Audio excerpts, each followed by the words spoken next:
Salamlar hər kəsə, hər birinizi xoş gördük. Mən Məsmə Əliyeva, İbtidai Riyaziyyat və Azərbaycan dili təmsilçisi. Bugün sizlərə cümlənin məqsəd və intonasiya növləri haqqında geniş məlumat verəcəm və mövzu izahına uyğun bir neçə sualın izahını təqdim edəcəm. Gəlin keçək mövzu izahına. Cümlənin məqsəd və intonasiyaya görə 4 növü vardır. Nəqli cümlə, sual cümləsi, əmr cümləsi, nida cümləsi. Nəqli cümlə bilirik ki, hər hansı bir əşya, hadisə, əlamət haqqında məlumat vermək məqsədi ilə işlədilən cümlələrə deyilir. Nəqli cümlənin sonunda nöqtə qoyulur. Nəqli cümlənin xəbəri feilin əmr şəklindən başqa digər təsvirlənən formalara, yəni şəkillərində verilə bilər. Nəqli cümlənin xəbəri həm ismi, həm də feili xəbəri ola bilər. Daha sonra əmr cümləsi. Əmr cümləsi bilirik ki, əmr, istək, arzu, xahiş məqsədlə işlədilən cümlələrə deyilir.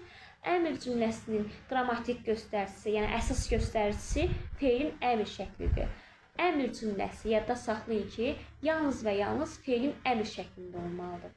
Yəni əsas göstərici olaraq feilin əmr şəklidir. Bu o deməkdir ki, feilin əmr şəkli feili xəbərli olduğuna görə, demək əmr cümləsinin xəbəri də feili xəbərlidir. Yəni yalnız və yalnız feili xəbərli olur. İsmi xəbərli ola bilmir. Nə üçün ola bilmir? Dedi ki, çünki feilin əmr şəklində verilir. Ona görə də feili xəbərli olmuş olacaq hər zaman. Deməli, əmr cümləsinin sonuna nöqtə qoyulur. Daha sonra əmr cümləsinin xəbəri həmişə bütün şəxslərdə ola bilər. Gəlin bir nümunə göstərək. Məsələn, ona əl vurma. Gəl, mən kəndə gedim. Dərsə gəl. Bu tipli cümlələri əmr cümləsinə nümunə göstərə bilərik. Daha sonra sual cümləsi. Sual cümləsi hamımız bilirik ki, sual vermək məqsədlə işlədilən cümlələrə deyilir. Sual cümləsinin sonunda sual işarəsi qoyulur. Daha sonra sual, yəni bir sıra sual cümlələri vardır ki, onlar cavab tələb etmir, yəni cavab tələb etmək məqsədlə işlədilmir. Belə cümlələrə deyilir, belə cümlələr ritorik suallar deyilir, yəni ritorik sual cümləsi deyilir. Daha sonra dedik, sual cümləsinin sonunda sual işarəsi qoyulur. Daha sonra sual cümlələri yaranma yoluna görə 3 yerdə bölünür. Deməli, sual cümlələri sual əvəzliklərinin köməyi ilə yarana bilər, sual ədədlərinin köməyi ilə yarana bilər və yalnız sual intonasiyasının köməyi ilə yarana bilər. Sual əvəzliklərinin köməyi ilə yaranan sual cümlələri bilir ki, sual cümlələrində bilir ki, sual əvəzi iştirak edir ki, biz sual əvəzliklərinin köməyi ilə yaranan sual cümləsi kimi adlandırırıq. Məsələn, siz hara gedirsiniz? Bunu neçəyə almısan? Bakıya nə vaxt gedəcəksən? Bu tipli cümlələrə sual əvəzliyinin köməyi ilə yaranan sual cümlələri kimi nümunə göstərə bilərik. Yəni burada hara, nə vaxt, neçə sözləri sual əvəzlikləridir və sual əvəzliklərinin köməyi ilə yaranan sual cümləsi hesab edilir və bayaq da dediyimiz kimi sonunda sual işarəsi qoyulur. Daha sonra sual ədədlərinin köməyi ilə yaranan sual cümləsi. O dəqiqə mı, yəni, məs, məgər, ki tipli ədədlər yadımıza düşür və bunlar hamısı sual ədədləridir. Bu sual ədədləri həmin cümlədə, yəni sual cümləsində iştirak edərsə, demək ki, sual cümlələri sual ədədlərinin köməyi ilə yaranır. Məsələn, sən də mi gedirsən və yaxud da gəldinmi?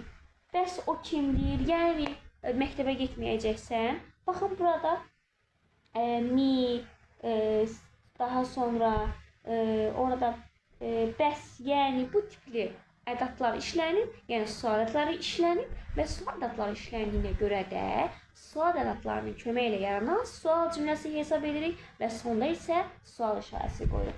Daha sonra yalnız və yalnız intonasiyanın köməyi ilə yaranan sual cümlələri. Bunlar isə burada nə, yəni sual ədadır və sual əvəzi işlənmir. Yalnız və yalnız intonasiya var. Daha sonra isə yəni intonasiya var, intonasiyanın köməyi ilə yaranır. Sonda isə sual işarəsi olduğuna görə sual işarəsi qoyulur. Məsələn, sən evə gedirsən, dərsini oxumusan, hava bizdə də gözəldir, sən bugün məktəbə gedəcəksən. Bu tipli sual cümlələrini intonasiyanın köməyi ilə yaranan sual cümləsinə nümunə göstərə bilərik. Daha sonra dedik ki, sual cümləsinin sonunda sual işarəsi qoyulur. 3 yolla yarandı. Sual adlarının köməyi ilə, sual əvəzliklərinin köməyi ilə və intonasiya ilə. Bir nüans da var. Sual ədatı, sual əvəzliyi və intonasiya bir sual cümləsində iştirak edərsə, həmin sual cümləsi ritorik sual cümləsi, kompleks sual cümləsi hesab olunur. Ritorik sual cümləsi isə cavab tələb edilməyən cümlələrə deyilir. Deməli, kompleks sual cümləsi necə oldu? Sual ədatı, sual əvəzliyi və intonasiya iştirak etdi. Bütün sual cümlələrində intonasiya iştirak edir. Daha sonra nida cümləsi. Nida cümləsi hiss, həyəcan tələffüz edilən cümlələrdə iştirak edir. Yəni, belə cümlələrə nida cümlələri deyilir. Nida cümlələrin sonunda nida qoyulur. Nida cümlələri həm nidaların iştirakı ilə, həm də intonasiyanın iştirakı ilə yarana bilər. Yəni, nida cümləsi 2 yolla yaranmış hesab olunur. Yalnız intonasiyanın köməyi ilə və yaxud da nidaların köməyi ilə. Məsələn, böyüklərin sözünü kəsmə. Nida qoyuldu və nida cümləsidir. Nidanın köməyi ilə isə bəh, necə də gözəldir, ah, getdi o günlər. Bu tipli cümlələr isə burada işlənən ah, bəh nidaları işlənib və həmin cümlələr də nidaların köməyi ilə yaranmış nida cümləsi hesab olunacaq. Demək, nida cümləsinin sonuna nida işarəsi qoydu. Hiss, həyəcan tələffüz edilən cümlələrə nə dedik? Nida cümləsi dedik. Yaşa Azərbaycan, bu dünya qəribədir. Bu tipli cümlələri nida cümləsinə nümunə göstərə bilərik. İndi isə gəlin keçək bir sıra sınavların, yəni testlərin izahına. Daha sonra gəlin. Burada sual 1. Deməli, biri əmr cümləsidir. A variantı. Yel kimi keçməsin vaxt üstümüzdən. Baxın, deməli, xəbərə baxsaq keçməsindir, keçməsin sözüdür. Keçməsin də feilin əmr şəklində işlənir. Ona görə cavabımız olacaq A variantı. Yəni, əmr cümləsinin göstəricisi bayaq da dedik ki, feilin əmr şəklidir. Yəni, feil əmr şəklində olmalıdır. Burada da A variantında keçməsin sözü də feilin əmr şəklində olduğuna görə biz əmr cümləsi olaraq götürə bilərik. Cavab A variantıdır. B-yə baxaq. Gör, Talib bizi haralara gətirib çıxartdı. Burada məlumat vermək məqsədlə işlənilən cümlədir. Sonda nöqtə qoyulub. Xəbər, feili xəbərli, ismi xəbərlidir. Feilin xəbər şəklindədir və o olur nəqli cümlə. C variantına baxaq. Var olsun dünyada yaradan əllər. Baxın, sonda nida işarəsi qoyulur. Dedik ki, sonda nida işarəsi qoyularsa, yəni cümlənin sonunda nida işarəsi görülürsə, bu nida cümləsi olmuş olacaq. D variantı. Biz kəşfiyyata getməliyik. Sadəcə olaraq, belə deyim də, feilin vacib şəklindədir, yəni xəbər vacib şəklindədir.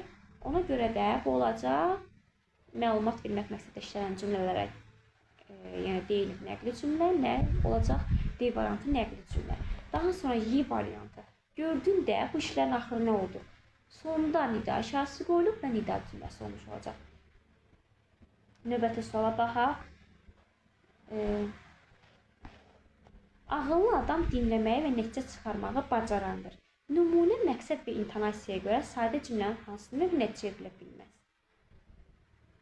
Baxın, burada bilirik ki, biz əmr cümləsi feilin əmr şəklində olmalıdır. Baxın, amma burada cümlənin xəbəri bacarandır sözdür və bacarandır sözü əmr şəklində ola bilməz deyə, ona görə biz əmr cümləsinə çevirə bilməyirik. Amma sual cümləsi də ola bilər, nida qoysaq nida cümləsi də olar, yəni nəqli cümlə də olar, hal-hazırda özü nəqli cümlə kimi verilmişdir. Amma əmr cümləsinə çevirə bilməyirik. Cavabımız olur əmr cümləsi, Y variantı. Növbəti sual. Səhv fikri müəyyən edin. A variantı. Bəzi ədatlardan sonra vergül işarəsi qoyulur. Bəli, sual ədatları var ki, sual ədatları da özü sıra təsdiq və inkar ədatları vardır ki, onlar deməli özündən sonra vergül tələb edir və vergül işarəsi qoyulur. Cavab A variantı düzdür. Yəni cavabımız A variantı olmayacaq. B variantı. İsmi xəbərli cümlələrdə əmr cümləsi ola bilər. Xeyr, əmr cümləsinin xəbəri feilin əmr şəklində olduğuna görə feili xəbərli olmuş olur. Ona görə də ismin xəbəri ola bilmir. Cavab B variantıdır. B variantı səhvdir.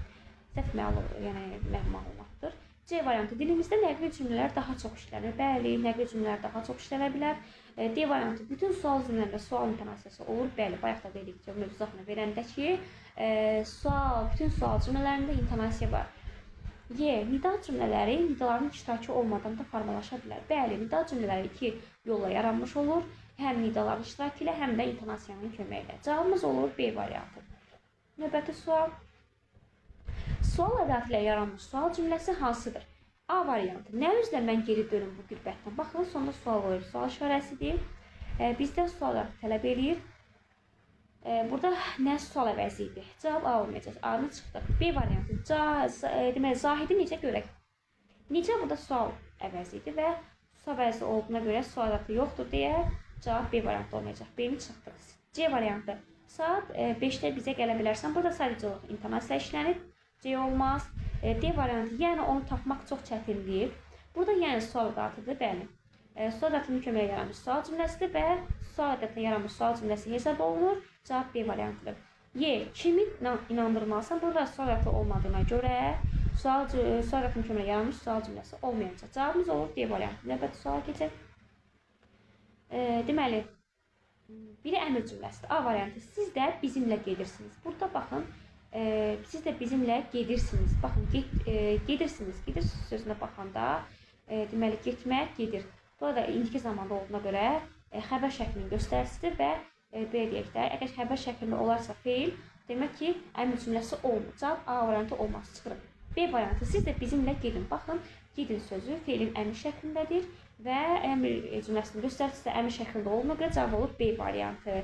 C-yə baxaq. Bəs siz niyə getmirsiniz? Burada baxın, sonda sual işarəsi qoyulub. Ona görə də sual cümləsi olmuş olacaq. Burada əmr cümləsi olmaz. C variantını çıxırıq. D variantı. Qardaşın tezliklə qayıdacaq. Baxın, burada qayıdacaq feilin əmr şəklində yox, xəbər şəklində olduğuna görə əmr cümləsi olmayacaq. Cavab D variantı olmaz, çıxırıq. Y variantı. Bu ilin də baharı belə gəldi, belə getdi. Deməli, sadəcə olaraq feilin xəbər şəklindədir və xəbər şəklində olduğuna görə nəqli cümlə hesab olmuş olur. Cavab Y də olmaz. Düzgün cavab olacaq B variantı. Keçək növbəti sualımıza. Nidanın köməyi ilə əmələ gəlmiş nida cümləsi. Demək, nida cümləsinin sonunda nida işarəsi qoyulur. Nida iki yolla yaranmış oldu. Yəni, nida cümlələri iki yolla yaranmış oldu. Nidanın köməyi ilə, intonasiyanın köməyi ilə. A-ya baxaq. Demək, A variantı. Sağlıqla geyəsən, mehriban bala. Burada bizdən nəyi soruşur? Nidanın köməyi ilə yaranmış nida cümləsini soruşur. Burada nida yoxdur. Ona görə də A variantını çıxırıq. B variantı. Ata həbs etdilər, yazığı edər. Burada sadəcə olaraq intonasiya var. İntonasiya yaranmış nida cümləsidir. B-ni çıxırıq. C variantı. Ah, duyan, düşünən nə bəxtiyardır. Baxın, burada ah nida olduğuna görə nidanın iştirakı ilə yaranıb və nida iştirakı ilə yaranmış nida cümləsidir. Sonra da nida qoyulub. Cavab olur C variantı. D. Azərbaycan əskərini eşq oldu. Sadəcə olaraq nida yox. Nida cümləsidir və intonasiya köməyi ilə yaranır.